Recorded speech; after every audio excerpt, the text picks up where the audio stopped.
I think this works. It's always a hassle to try to get these case studies into one screen because it's just me and I don't have a fancy moving camera. Maybe I'll get one. When we did it in the other room, at least I had a camera set up and you wouldn't even know it was on the board because I had it nice and neat, but I don't use the white room as much anymore. But this is when you see these and I'm sitting in this position, it's from a patient and I've written it all up and we've made other posts as to why I do it, and it's not only for me to go back and organize everything. So a video like this, I don't always send it to the patient. The whole idea of this is that when I'm writing it, the patient is involved, and if I am talking about it to you, the patient is now marginalized, and it doesn't feel right to always share with them, even though they know I'm doing it. It's certainly, there's no names involved, et cetera, et cetera. So, all right, so a little bit of a backstory. This was a gentleman who was, doing like a regular DIY program. People will be like, oh, well, what's so bad about it? Anytime you ask what's so bad about it, you got to ask what's so good about it.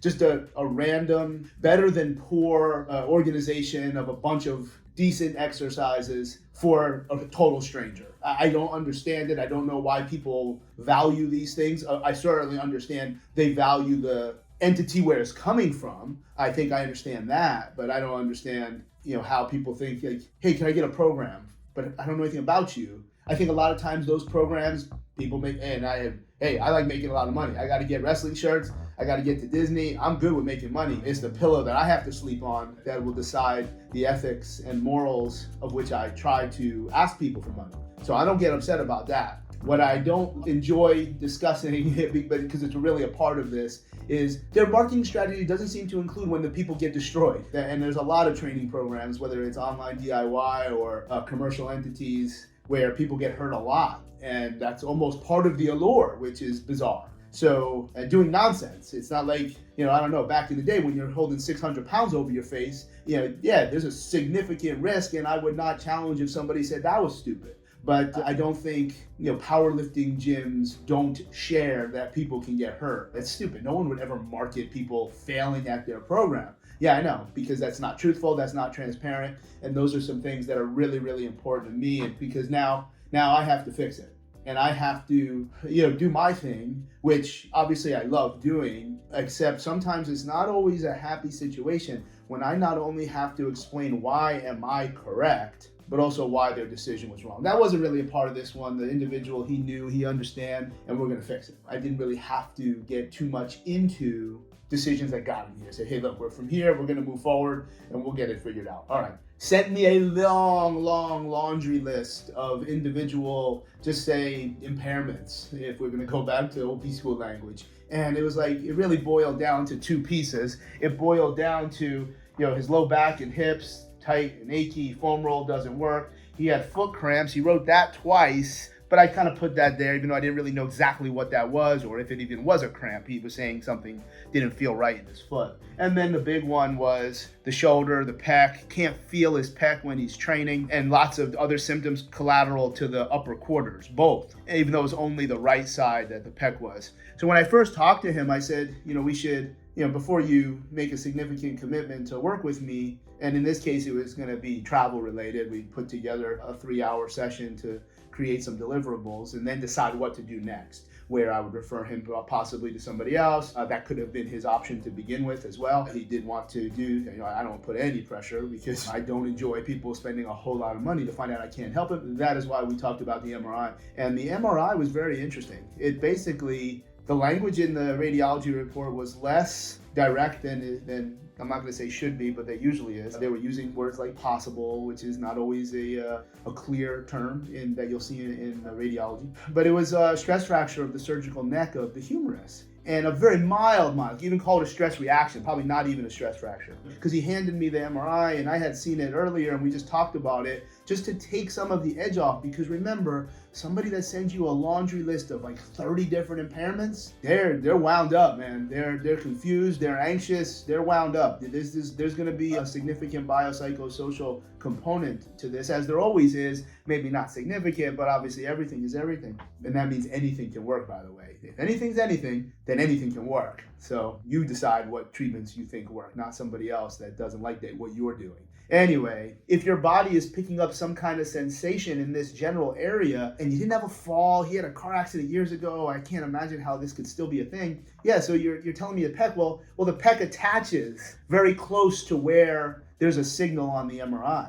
And there's a bunch of other things. I described that anterior shoulder, subscap, even if you start with the short head, subscap, lats, pecs. Then you've got the biceps tendon through the groove. Then on the outside, you have supraspinatus, infraspinatus, teres minor. I call them like row homes in Philly, built in 1908, where they all share the same attic. And there's not fireproof. So if there's a fire in the attic on the home all the way at the beginning, the rest of the houses pay the price because they're not partitioned. So anytime you have some kind of irritation, some kind of business is the word I typically use, some kind of business in that area, it goes a lot of different directions and can create symptoms. And we talked a little bit about what those symptoms were. And he was all in. He just wanted to get fixed, and he wasn't dismissive. He was actually interested to connect. And it's like, well, look, what you're saying is, you can't feel, okay, well, I feel your pec, it's right there. It's okay. Like, your brain is identifying something that isn't normal to you. You don't have a reference for it. So you start to use words that then maybe drive neural circuitry back the other way. I don't know. Let's see if you can get on dumbbell bench press with a safe weight, and let's see if it works better after we do our thing. So we didn't really have a lot of specific things that made it worse, made it better. We just had a lot of other things. And then even before we get to our physical exam, which really, I think we did a decent job here of getting him to a good place, at least getting his money's worth. I said, obviously, anything else? He said a couple things I didn't even write down. And then he said, like, he has a vagus nerve stim. Oh, okay. Talk to me. And, the commercial brand that I would be familiar with would be like Alpha Stim, which is a real thing. Like, it can change how you feel very, very quickly. And I don't know that was the brand that he had. I'm sure there's other brands. And he uses it 2 hours a day to create parasympathetic. I said, hey, I think that's great. Remember now, and again, I did profile his physical stature. He was not overweight. He's kind of like skinny fat. We have to, remember, if we do lots of this, which is more than just running a mile or a marathon, then we should be able to support what this is doing. I'm not suggesting you don't need it. But then that almost explained that super long laundry list, that if this dude is wound up, then he would probably be someone that would be inclined to name 32 different instances of where he doesn't like how his body is responding. So there's a lot there, and very little is pushing us in any direction of what this is, what this isn't from a musculoskeletal standpoint. It's actually pushing us into an autonomically mediated musculoskeletal presentation, which bodes well, because if we're connecting in our communication thus far, not you and I, you're always connected, man. You already bought your way onto my list, you're watching this. But if I can create an environment where someone creates a lot of trust and safety, you're actually doing the opposite of what some of these weird musculoskeletal sensations create in a sensory motor experience that then verbalizes as discomfort, pain, confusion, etc. This was very, very crucial. Very, very crucial.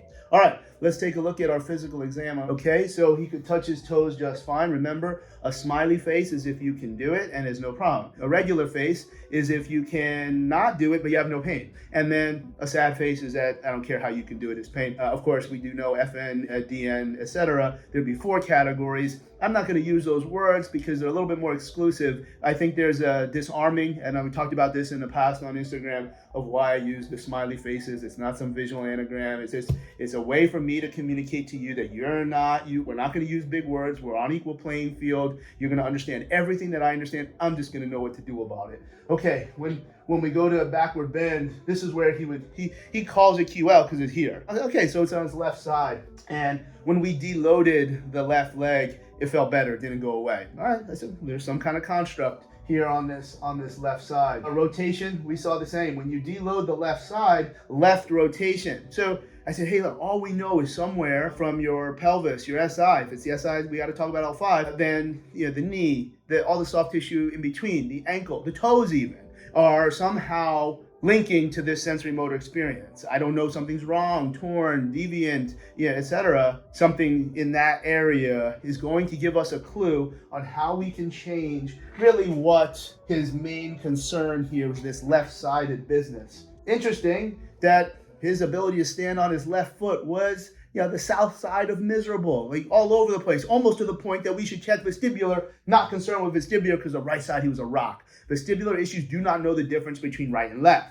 So we have a report card, and we don't always get to retest with confidence on that single leg stance very quickly. This is not a prediction. This is a spoiler. He nailed it like a rock after we put in our stuff. Hey, it doesn't always work like this. But remember too, we also had significant hours where you can communicate with someone who's wound up, try things, go back and retest, et cetera, et cetera. I don't know if that's going to be my, you want to work with me, you got to work with me for 3 hours. I think we can do better. But nonetheless, this one did really have a very interesting presentation and one that was successful. Deep squat, perfect form. So it's not his ankle mobile, dorsiflexion, ankle mobility. Got down, like, why are you asking me to do this? Puts his fist to the floor, but he feels it on the left side. Okay, looking now in the upper half, anterior shoulder symptoms on the right side. Okay, so maybe we're looking at a tendon issue. There's something there that is musculoskeletal because it was his right pec that he did not like. Lateral rotation flexion, no problem. Okay, so the very typical,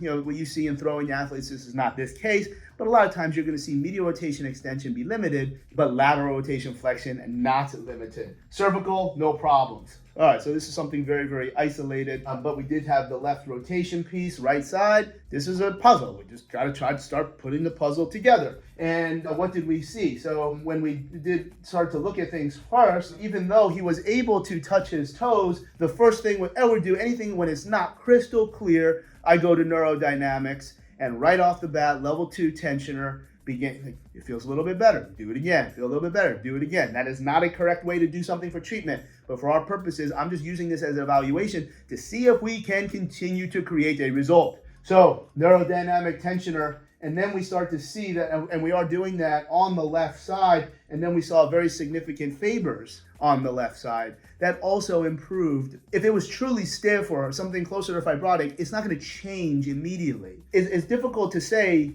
how this happened. Does this date back to his car accident, which was like 15 years ago? No, that's kind of cheap. But to start to see an immediate change, it is something that's far more nervous system mediated. It's far more protective. So what are we doing about that? It's external rotation from the fibers. We also looked at extension and Thomas test, not the worst I've ever seen, like you would see in an elite explosive athlete like an NFL linebacker, but all of them, Zoas, Rectus, and TFL, all rang the bell. So we got 3 interventions right there. So what do? We started to just build out a plan. We also looked at the SI because I'm digging into glumedius, glute minimus. That also improved in external rotation. So we should have, if you skip some steps without missing anything, I do think if it's an external rotation hip issue, you can maybe jump a couple steps. If you're wrong, you just go back a couple steps where you're going to look at the greater arm, the base and the apex. So you kind of narrow the whole plan down here, even though you can be wrong. You have a place to start because I am not very good at the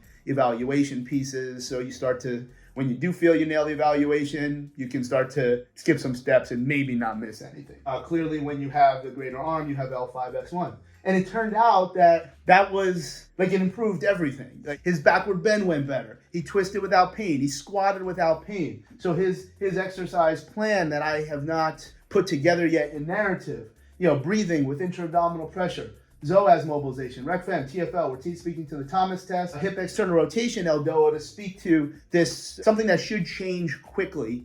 And then L5S1. We did not use SI LDOA, and we did not use glute min and glute me. We could, but I also don't want to overload. So it seems very simplistic. We just lined them up, and we spoke to whatever the evaluation was telling us. And of course, it doesn't always work this brilliant. But if you stick with the plan, it can be very exciting to that patient. It may not be exciting to me. It's like, dude, yeah, we just lined them up and knocked them down. But to him, this is the first time in years, not only has anybody actually looked at all of these different things, but actually worked. And I said, listen, man, you might fly home and all this comes back, but we know exactly what to do. Because if it worked this time, I believe it should work again. So now let's look at what we would go with the shoulder.